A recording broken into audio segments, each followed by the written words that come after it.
The American homeowner dream is basically over. This year, no one is really buying a house, and it's kind of scaring everyone. So when people are saying, is this the right time to buy? We're about to cover that for you right now. So make sure you stay till the end of the episode. So, well, let's get into it right now, bro. For a fact, bro. So let's pull up this thing that Redfin CEO just talked about. So we know Redfin is one of the biggest real estate companies in the country, in the world, really. Redfin, the CEO is saying that the U.S. stock market, the U.S. real estate market might have just hit a rock bottom and this American dream is in trouble. So let's scroll down and see what he said here. So he kind of points out basically this whole situation of the fact that interest rates are sky high, as we know. Home prices are also sky high. Everybody is locked into these low interest rates already. Well, not everybody, but a lot of people are locked in. Yeah, you know what I mean? And who wants to trade their low interest rate for a high interest rate? So everybody's staying put. Supply is low, and the Fed is staying put with keeping interest rates high. So if you don't have a home right now, you kind of just left out the situation. And he's saying that a lot of people were, as you see in that line there, most people wrote off the 2023 home buying season, and they were looking towards 2024. But with the Federal Reserve being adamant about higher rates for longer, it's looking like, hey, I don't even know if in 2024 things will get better. So if you scroll down a little bit, you'll see that they started talking solutions in this article, right? We started talking about solutions in this article. So like I said, the bigger implication is that so many people have stopped believing the American dream. 1 in 5 millennials believe they will never own a home. So you see that right now the morale is not looking too good. Everybody's in a bad mood with it. Scroll down a little bit more. Let's look at the solution they gave.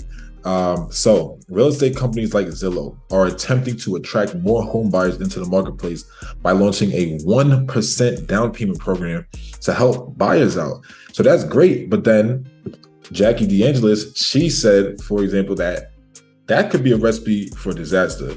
And she says, and Nuski, you let me know if you agree with this, right? Because she says that doesn't address the fundamental problem within the real estate market. So do you think a 1% down payment program would really help, or is like that just could further exacerbate the problem? No, I think it's the worst thing to do right now, because at the end of the day, we always been saying this, and I think it's the most basic principle. You should only buy a house if you can afford it. So 1% is just saying, yeah, you could afford the down payment, but can you afford the monthly payment of the mortgage? Probably not, because when you put down 1%, that means you're taking out the mortgage of 99%. So with the high interest rate and you take out 99% debt, are you able to actually pay those monthly payments? Probably not. Right? Probably you're not going to be able to pay them. And now you're going to have to actually say, hey, I can't pay my rates. I can't pay my monthly payments, maybe credit card debt, student loans, all that's adding up. So now you're going to go delinquent. That's going to increase the rate on delinquency, which means the bank's going to take back the home. So it's just like a terrible, terrible thing to offer right now, especially in this high interest rate economy, because that's going to make people think they could afford something when they really can't. And the word afford is the word of the day, because as you see in that line, home affordability is at a 4-decade low, y'all, a 40-year low. Affordability is just terrible right now. It's bad for everybody. So let's actually see what Barbara has to say about this. Let's get into that one. Yeah, so I think the biggest thing is, if people who don't know, this is Barbara. I don't want to say her last name, or something attempted, but she's very famous when it comes to real estate, and she's one of the moguls when it comes to real estate in New York. So she's very, very knowledgeable when she comes to this market in general. So when you just think about it, I want to go basically step by step into this article, so you don't mind, bro. So essentially, it's saying that lower interest rates will mean higher prices. So what does that mean? It says sellers don't want to move from their apartment or their homes because they don't want to take on high interest rate. Right now, we showed you guys earlier, this is like a couple of episodes, or actually probably 2-3 months ago, bro. We said that most people in America right now have an interest rate below 6%. It's actually really below 5%, but definitely below 6%. So when interest rates are so high, they're not rushing to move out of their apartment or their home. And then buyers are too afraid to buy because they're getting a less home for the price. Because now you would have to pay something like $900,000 to get something you could have got 2 years ago. So they're like, no, I don't want to do that anymore. So that's why there's a standoff going. They're basically fighting. But this is the part. The minute the interest rates come lower, right, they come down, she's saying all hell is going to break loose and the prices are going to go through the roof. It's 100% accurate because, guys, it's supply and demand. So if we think about it, the current rate is what, 7%, 7.5%? Some people are even paying 8% if you don't have the best credit. So when the Fed says, hey, we're lowering interest rate, they're not going to lower it from 7.5 to 6 all of a sudden, or then to 5. They're going to go 0.25 at max 0.5. They're not going to reduce it by 1, 2, 3 right away. So it's like, go ahead. I just want to add, the only time they'll do something like that is if something horrible had to happen, like some crazy data had like a ridiculous depression type recession for them to do that, which is still bad in itself. Which is terrible in itself, exactly. So like when that happens, it's not like, oh, yo, rates go lower and now all of a sudden people are going to start refinancing and people are going to start putting their home on sale because the supply is going to go back. No, because most people in the country have below 6, below 5. So if it goes from 7.5 or 8 to like 7.25 or 7.75, bro, people are still not going to refinance. People are still not going to sell. So supply is not there, but demand will increase because people are thirsty to buy a home right now. So they're going to run into the market. So that's why it's going to cause a huge thing. And that's why it says it's going to be a signal for everybody to come back out and buy like crazy. And the home prices will likely go up by 20%. We could have the COVID market all over again. I don't know about all that, about COVID, but I will say, I agree with what she's saying. Are you on the same page? I actually could see what she said happening with the COVID market all over again. I think like you got to think about how many people are kind of just, it's like horses in a stable. Like when they let that loop, people going to run out of there. You know what I mean? Like people are waiting impatiently to buy a home. So any decrease in interest rates, they're going to have FOMO, and we really could have a COVID market again. I agree with her there. Yeah, and if you don't want a COVID market, what you have to do is something very important. You have to like this video and you have to subscribe to the channel because that would avoid any COVID type of situation. All right, so make sure you do that right now because we don't want that coming back. And if you do want that coming back, you probably shouldn't be watching this. You need help. But let's just go continue, right? So this is going to talk about home prices and market trends in different geography. That's cool for sure. But this is what's more important that I wanted to talk about. She's saying, don't expect a major housing market crash. Although we are facing a real estate market right now that's not, too common, because this is weird, bro. This is not common. That's just not normal. She's saying this is not really comparable to 2008. And we're going to get into why it's not comparable because we have some data to show you guys. But guys, people have money and they are not over leveraged. That's the main thing that you have to understand. They're just not over leveraged right now. So that's what we want to cover for this one. But bro, let's talk about what you want to talk about, where we're talking about U.S. mortgage delinquency rates, bro.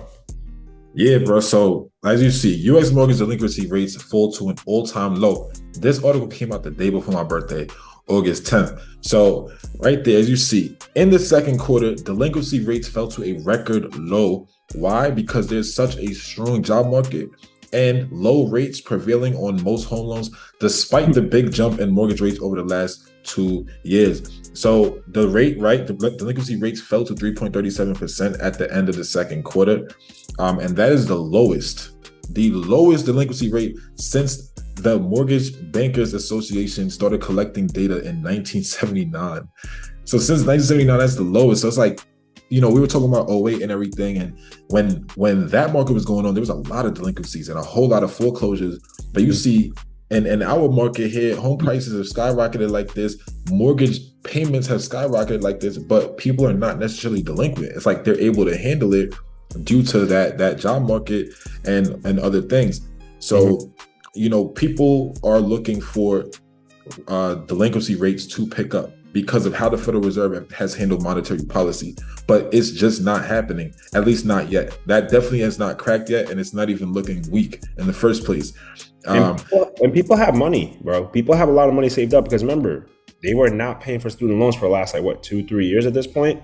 So they also had that stacked up. And people who actually did invest, there was so many different ways to make money in the last 2-3 years that people ran a whole entire bag up. So they have money set aside. So they're not really worried about that. Even the credit card stuff that we talked about earlier, people are making their payments. It's just credit card debt is high, but we're also making our payments. So it's not exactly at all.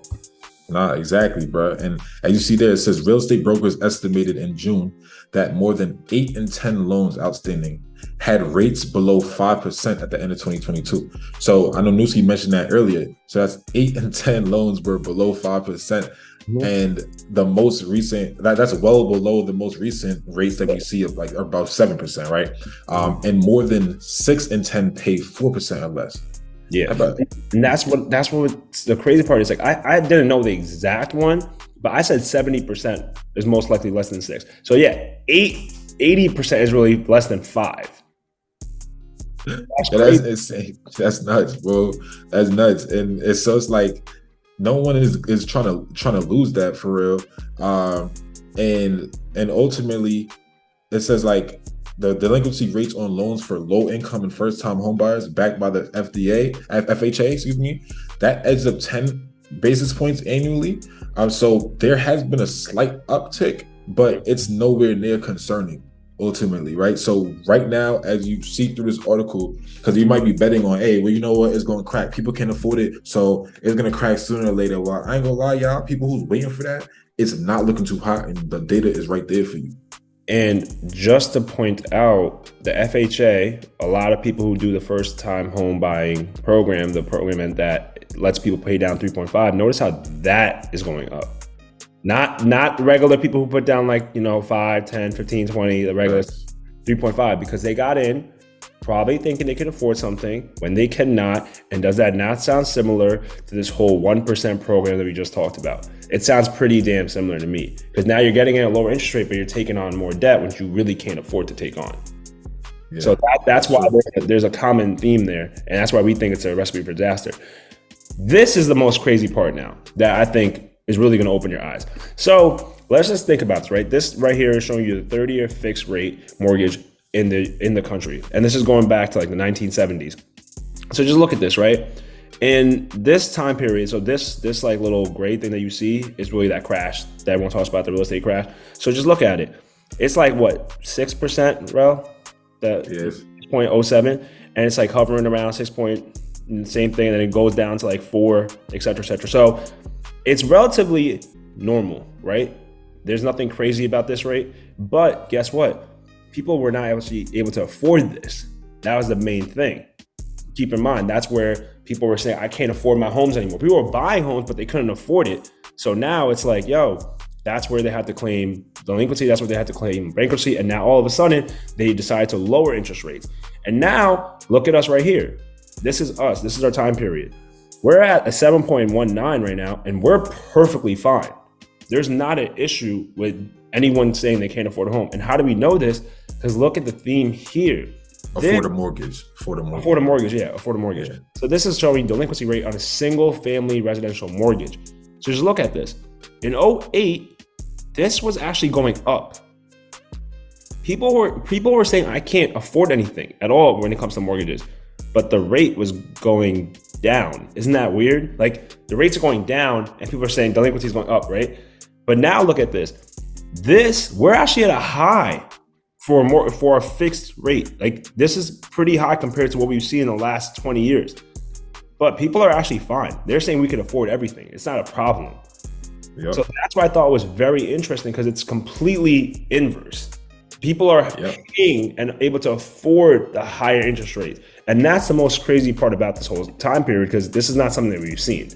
Yeah. What makes it different is the fact that back in the 2008 time period, it was predatory lending. They were lending out homes to people who actually couldn't afford it. And then the job market crashed and everything. So there was unemployment was also extremely high in that time period. Look at our time period. We have record low unemployment. And also due to what happened back in 2008, there wasn't predatory lending in our time period. They were actually giving out loans to people who really could afford it. And it wasn't ARMs. It wasn't adjustable rate mortgages. That's not even the majority of the mortgages that we lent out in the COVID time period. So people actually could afford what they got, and they have their jobs, and they have and they have the low interest rate. So the whole waiting on the delinquency thing is probably not going to happen in this time period, and supply is staying extremely low. And one of the articles earlier, we did see that certain areas supply is starting to pick up due to building, but it's not common. It's kind of hard to get them to just generate more homes on a construction basis. Mm-hmm. And even if supply does pick up, rates are still high. So at the end of the day, like it's just gonna balance stuff. Like the supply picks up, and people are gonna be like, oh, do we want to buy these homes now? So people are gonna start competing with interest rates, and that's the nature that we're in right now because people have so much money. Say supply does come back, bro, and you see houses on sale. So it's like, oh, I'll pay 100 or over asking. Someone's just gonna come and be like, I'll pay 120 over asking because they have money sitting ready to go for the last 2 years because they've been just stacking bread. Yeah, and that's why I say it's there's no real way out, and that's why the whole title of the article title of the video has to do with the fact that American dream is just looking really shaky right now. Because what is the real solution here besides saying, you know what, if you could afford a home, get in now. If you could afford it, absolutely, and I second that 100%. If you can afford it, 100% buy a home. But we want to know your thoughts. We want to know what you guys think is the right thing to do right now. Do you think the American dream is completely over? Are you looking to buy? Are you looking to not buy? What is your stance on this whole situation? So definitely comment below. If you're still watching, thank you. We appreciate you. Please make sure you like this video. Also, subscribe to the channel and hit that little notification bell because we drop 2 videos a week. And you do not want to miss them. Make sure you check us out on Wednesday because that's going to be a dope episode. But until then, peace. Peace. Soundstripe.